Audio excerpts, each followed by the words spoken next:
Não é uma guerra contra a Venezuela. Estamos aplicando as leis americanas em relação às sanções ao petróleo. Nós sancionamos entidades, vamos ao tribunal, conseguimos um mandado, apreendemos esses navios com petróleo e isso vai continuar. Então, o claro e nós, e continuaremos a reservar o direito de realizar ataques contra os barcos de drogas que estão trazendo entorpecentes para os Estados Unidos, operados por organizações criminosas transnacionais, incluindo o cartel de Las Salas. Claro, o líder deles, o líder desse cartel, agora está sob custódia do Zeparsi e enfrentando a justiça americana no Distrito Sul de Nova York, e esse é Nicolás Maduro. Então, fizemos um grande progresso nesse sentido. Senhor secretário, quem está no comando? Você está governando a Venezuela agora? Sim, quero dizer, eu vejo as pessoas, sabe, se fixando nisso. Em resumo, esperamos ver mudanças na Venezuela. Mudanças de todos os tipos, de longo prazo e de curto prazo. Gostaríamos de ver todos os tipos de mudanças, mas as mudanças mais imediatas são aquelas que atendem ao interesse nacional dos Estados Unidos. É por isso que estamos envolvidos aqui, devido à forma como isso se aplica e tem um impacto direto nos Estados Unidos, ok? Não vamos poder permitir em nosso hemisfério um país que se torne um ponto de encontro para as atividades de todos os nossos adversários ao redor do mundo. Simplesmente não podemos permitir isso. Não podemos ter um país onde os responsáveis pelas Forças Armadas e pela polícia cooperem abertamente com organizações de narcotráfico. Não vamos permitir isso. Essas coisas são ameaças diretas aos Estados Unidos e pretendemos usar todos os elementos de influência que temos para garantir que isso mude. O que eu gostaria de destacar para todos é que nossas Forças Armadas estão ajudando a Guarda Costeira a realizar uma função de aplicação da lei, que não é apenas a captura de Maduro, mas também a aplicação das nossas sanções. Nós vamos ao tribunal, conseguimos um mandado, apreendemos os barcos e achamos que isso é uma alavanca tremenda, incrível, ou uma alavanca paralisante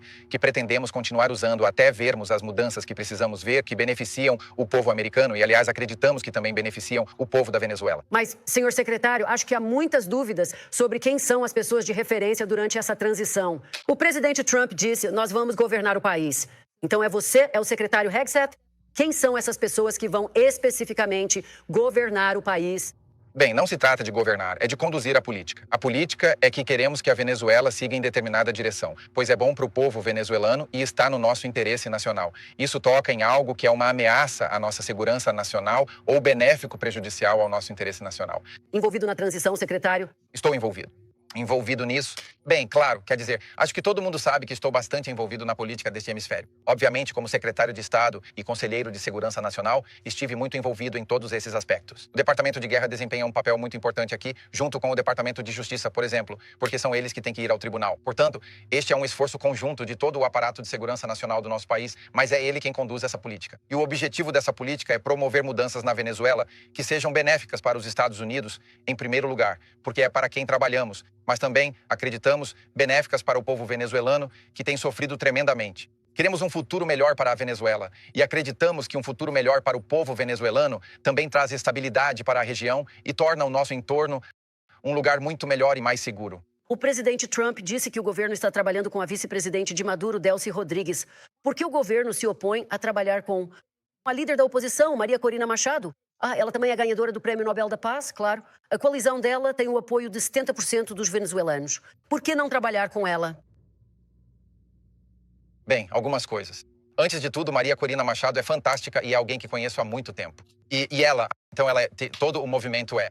Mas aqui está o ponto. Estamos lidando com a realidade imediata. A realidade imediata é que, infelizmente e tristemente, mas infelizmente, a grande maioria da oposição já não está mais presente dentro da Venezuela. Temos questões de curto prazo que precisam ser resolvidas imediatamente. Todos nós desejamos ver um futuro brilhante para a Venezuela, uma transição para a democracia. Tudo isso é ótimo e todos queremos ver isso acontecer. Trabalho nisso há 15 anos em nível pessoal, tanto no Senado quanto agora como conselheiro de Segurança Nacional e secretário de Estado. Essas são questões pelas quais ainda me importo, pelas quais ainda nos importamos. Mas o que estamos discutindo é o que vai acontecer nas próximas 2, 3 semanas, 2, 3 meses e como isso se relaciona com o interesse nacional dos Estados Unidos. Portanto, esperamos ver mais conformidade e cooperação do que estávamos recebendo anteriormente. Com Nicolás Maduro não era possível fazer um acordo ou um arranjo. Embora ele, aliás, tenha recebido ofertas muito generosas, ele poderia ter deixado a Venezuela até, você sabe, 1 semana e meia atrás. Havia oportunidades para ele evitar tudo isso porque agora ele não é alguém com quem possamos trabalhar. Ele enganou o governo Biden com acordos estúpidos. Ele fez carreira não cumprindo acordos e descobrindo como se salvar ganhando tempo. E nós não, o presidente Trump não ia cair nessa armadilha. Então agora há outras pessoas no comando do aparato militar e policial lá. Eles vão ter que decidir agora em que direção querem seguir. E esperamos que escolham um caminho diferente daquele que Nicolás Maduro escolheu. No fim das contas, esperamos que isso leve a uma transição holística em toda a Venezuela. Social, política, tudo isso. Somos a favor de tudo isso. Mas agora precisamos dar os primeiros passos. E os primeiros passos são garantir o que é do interesse nacional dos Estados Unidos. Sim. E também benéfico para o povo da Venezuela. E são nessas coisas que estamos focados agora. Chega de tráfico de drogas, chega de Irã, chega de presença do Hezbollah por lá. E nada mais de usar a indústria do petróleo para enriquecer todos os nossos adversários ao redor do mundo. E não beneficiar o povo da Venezuela. Ou, francamente, beneficiar os Estados Unidos e a região. Você fala sobre uma transição holística. Acho que há muito foco em possíveis eleições. Quão em breve as eleições serão realizadas? Dentro de 30 dias, senhor. Secretário? Eleições? Bem, veja. Este é um país que tem sido governado por esse regime há 14 ou 15 anos. As eleições já deveriam ter acontecido há muito tempo. As eleições aconteceram. Eles perderam e não contaram os votos ou se recusaram a contar os votos. E todo mundo sabe disso. Então, tudo isso, eu acho, é prematuro neste momento. Há muito trabalho a ser feito aqui. Agora, no que estamos focados, vamos ser realistas aqui. No que estamos focados agora são todos os problemas que tínhamos quando Maduro estava lá. Ainda temos esses problemas que precisam ser resolvidos. Vamos dar às pessoas a oportunidade de enfrentar esses desafios. Esses problemas, enquanto o problema não for resolvido, enfrentarão a quarentena do petróleo, sofrerão pressão dos Estados Unidos, visaremos barcos de narcotráfico se navegarem em nossa direção, os Estados Unidos. Continuaremos a apreender as embarcações que forem alvo de ordens judiciais. Continuaremos fazendo isso e, possivelmente, outras coisas até que as questões que precisam ser resolvidas sejam de fato resolvidas. Porque, no fim das contas, acima de tudo, nos importamos com eleições, nos importamos com a democracia, nos importamos com tudo isso. Mas a principal coisa com a qual nos importamos é a segurança, o bem-estar e a prosperidade dos Estados Unidos. E é nisso que vamos focar antes de qualquer outra coisa aqui. E é sobre isso que tratam essas políticas, essas mudanças que precisamos ver acontecer. Certo, isso é significativo. Você diz que continuará apreendendo barcos quando necessário. Quero te perguntar sobre tropas em solo. Muita atenção sobre isso. O presidente foi questionado sobre a possibilidade de tropas do ZEU. Tropas em solo. Ele disse, abre aspas, não temos medo disso. Quantas forças do Zimó-Sipuam estão em solo agora na Venezuela? Há alguma?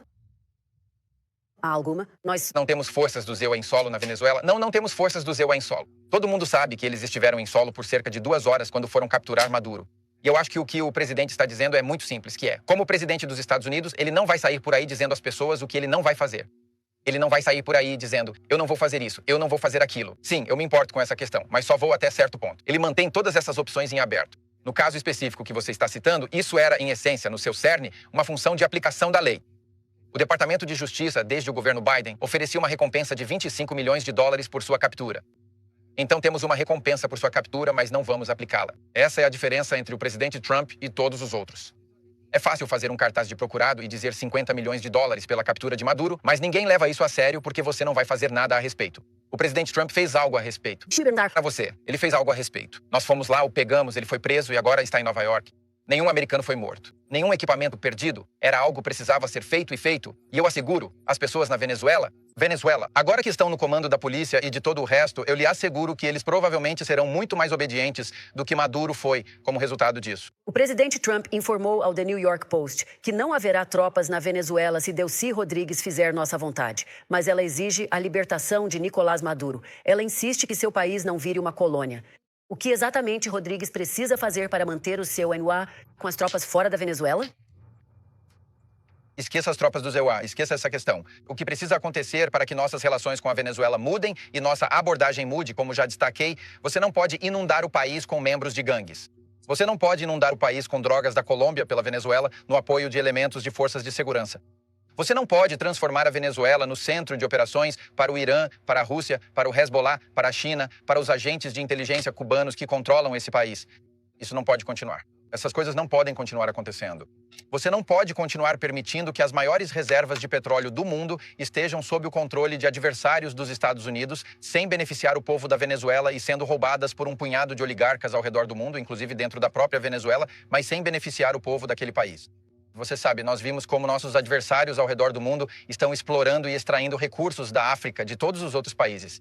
Eles não vão fazer isso no hemisfério ocidental. Eles não vão. Isso não vai acontecer sob o governo do presidente Trump. Leia nossa estratégia de segurança nacional. Ele está levando isso a sério e tomará atitude. Nós estamos fazendo algo. Deixe-me te perguntar sobre o petróleo. O presidente diz que o ZNUA está dominando o petróleo. A questão, creio eu, é se o objetivo da operação era capturar Maduro e levá-lo à justiça, por que os Estados Unidos precisam assumir o controle da indústria petrolífera venezuelana? Bem, não precisamos. Primeiro, deixe-me voltar lá para cima. Não precisamos do petróleo da Venezuela. Temos petróleo em abundância nos Estados Unidos. O que não vamos permitir é que a indústria petrolífera na Venezuela seja controlada por adversários dos Estados Unidos. Você precisa. Por que a China precisa de petróleo? Por que a Rússia precisa de petróleo? Por que o Irã precisa de petróleo? Eles nem neste continente. Este é o hemisfério ocidental, é aqui que moramos. E não vamos permitir que o hemisfério ocidental seja uma base de operações para adversários, concorrentes e rivais dos Estados Unidos. Empresas de petróleo. Também queremos ver esse petróleo e os lucros obtidos com ele aguentar. Queremos que os lucros do petróleo desse país beneficiem o povo da Venezuela. Por que 8 milhões de pessoas deixaram a Venezuela? 8 milhões de pessoas, provavelmente a maior migração em massa da história moderna, deixaram a Venezuela desde 2014, porque toda a riqueza daquele país foi roubada, para benefício de Maduro e seus comparsas no regime, mas não para benefício do povo da Venezuela. Você sabe o quão desestabilizadora é a situação com 8 milhões de imigrantes? Esse é o maior medo que o Brasil tem, que a Colômbia tem, que todos esses países da região têm sobre o que está acontecendo na Venezuela? E o nosso envolvimento é porque eles têm medo de outro evento de migração em massa? É isso que eles temem. Isso é algo profundamente desestabilizador. Isso não vai continuar acontecendo. Eles não vão vir de fora do nosso hemisfério, desestabilizar a nossa região no nosso próprio quintal e nos fazer pagar o preço por isso. Não sob o presidente Trump. Vamos falar do panorama geral aqui. Mudança de regime, historicamente falando, não tem dado muito certo para os Estados Unidos. No Iraque, na Líbia, para citar alguns exemplos. Você pode garantir aos americanos, ao povo dos Estados Unidos, que desta vez será diferente? Bem, aqui está o que aconteceu. Nós criamos essa fobia e esse tipo de coisa. Número 1, muitos especialistas na TV é uma palhaçada. Focaram suas carreiras no Oriente Médio ou em outras partes, onde a ação acontecia. Poucos sabem algo sobre a Venezuela e o hemisfério ocidental. A Venezuela não se parece em nada com a Líbia. Não se parece em nada com o Iraque. Não se parece em nada com o Afeganistão. Não se parece em nada com o Oriente Médio, exceto pelos agentes iranianos que estão tramando contra os Estados Unidos. Ok? São países ocidentais com longas tradições entre seus povos, em nível cultural e interpessoal, e com laços com os Estados Unidos. Então não existe nada parecido. As pessoas precisam parar de comparar coisas diferentes. Comparar maçãs do Oriente Médio com laranjas do Ocidente. Mas você... Número 2, isso diz respeito ao interesse nacional dos Estados Unidos. E do que tenho certeza é que estamos em um lugar mais seguro e melhor porque estamos levando isso a sério. A alternativa teria sido deixar Maduro lá como um traficante de drogas indiciado, presidente ilegítimo, governando o país, um convite aberto para todos os nossos adversários fazerem o que quiserem contra os Estados Unidos a partir da Venezuela. Isso não iria continuar. A alternativa teria sido permitir que um traficante de drogas continuasse a usar o território nacional e elementos do poder do Estado para fortalecer organizações de tráfico de drogas. Leia a acusação. Esse cara usou os mecanismos do aparato de segurança deles para não prender traficantes de drogas, mas cooperar e facilitar o tráfico de drogas com o objetivo de introduzi-las nos Estados Unidos. E isso vai parar. E, no entanto, o senhor secretário, há um mês, o presidente Trump concedeu indulto ao ex-presidente de Honduras, que estava começando a cumprir uma pena de 45 anos por tráfico de mais de 500 toneladas de cocaína. Isso não contradiz o objetivo declarado do governo, como você acabou de dizer, de combater esses narcoterroristas? Primeiro, o ex-presidente de Honduras. Ele não estava no poder nem tinha influência na política de Honduras. Segundo, não cuido do processo de indulto. Não sou contra nem a favor. Eu não analisei o processo, então não posso falar sobre as dinâmicas que levaram o presidente a tomar a decisão. Acho que ele falou sobre isso ontem, na coletiva de imprensa. Ele analisou o processo, ele examinou os argumentos presentes nele. E ele sentiu que o ex-presidente de Honduras foi tratado de forma muito injusta pela administração anterior e tomou a decisão que tomou. Eu acho que isso respondeu. Pessoas podem discordar. Quero dizer, há pessoas por aí que ganham a vida discordando de tudo o que o presidente Trump faz. Isso não significa que deve deixar Maduro no poder, nem sair. Depois de Maduro, essa não é a resposta. Vejo pessoas dizendo isso. É como, bem, sabe, como você pode ir atrás do Maduro se você não fez isso? Isso é absurdo. A resposta para isso, goste você ou não é deixar como está. Alguém que foi indiciado, que ainda nem enfrentou a justiça americana, mas agora vai enfrentar. E você está absolutamente certo. Eu estava me referindo, obviamente, ao ex-presidente. A chefe de gabinete da Casa Branca, Suzy Wiles, disse à Vanity Fair que um ataque ao território continental da Venezuela exigiria aprovação do Congresso. Por que isso não aconteceu? Isso vai acontecer com qualquer ação futura que o governo planeje tomar na Venezuela ou em outro lugar. Esta não foi uma ação que exigia aprovação do Congresso. Na verdade, não poderia exigir aprovação do Congresso porque isso não foi uma invasão. Isso não é uma operação militar prolongada.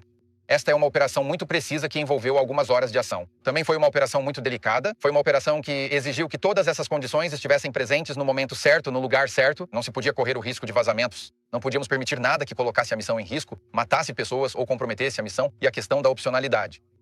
Não sabíamos se a missão aconteceria. Como avisar algo incerto? Precisava de condições climáticas favoráveis no lugar e horas certos. Precisávamos das forças preparadas, muitos fatores envolvidos. Era uma operação baseada em gatilhos. Você não pode avisar sobre isso, primeiro, porque nem sabe se vai acontecer, se essas condições realmente vão se alinhar. E segundo, você não pode correr esse risco de ser divulgado. Mas isso não foi um ataque à Venezuela. Foi uma ação policial para capturar um traficante de drogas já indiciado. E claro, precisávamos do apoio do Departamento de Guerra, porque eles têm mísseis antiaéreos que poderiam derrubar aqueles helicópteros. Nós Tivemos que neutralizar os radares. Neutralizamos esses elementos antiaéreos na entrada e na saída. E foi a isso que a operação se limitou. Mas você vai buscar a aprovação do Congresso para qualquer ação futura na Venezuela ou na região? Bem, vamos buscar a aprovação do Congresso para ações que exijam a aprovação do Congresso, mas caso contrário, eles serão apenas notificados. E esta não é uma operação que exigia aprovação do Congresso. Na verdade, esta é uma operação semelhante à que praticamente todos os presidentes dos últimos 40 anos realizaram. A diferença é que, quando é o Donald Trump, você sabe, todos esses democratas enlouquecem. O governo cubano é o próximo alvo da administração Trump, senhor secretário, rapidamente? Bem, o governo cubano é um grande problema. Sim, o governo cubano é um grande problema. Então isso é um sim? Mas eu acho que as pessoas não percebem totalmente.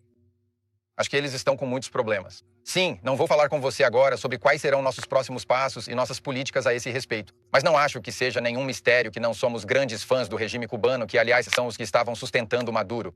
Toda a sua força de segurança interna, seu aparato de segurança interna, é totalmente controlado pelos cubanos. Uma das histórias não contadas aqui é como, na essência, você fala sobre colonização, porque acho que você disse Dulce. Rodrigues mencionou que aqueles que, de certa forma, colonizaram, pelo menos dentro do regime, são os cubanos. Foram cubanos guardaram Maduro, não sob proteção guardas venezuelanos. Ele tinha guarda-costas cubanos. Em termos de sua inteligência interna, quem espiona quem lá dentro para garantir que não haja traidores são todos cubanos. Tudo bem. Secretário de Estado Marco Rubio, obrigado por se juntar a nós após um dia incrivelmente agitado. 48 horas.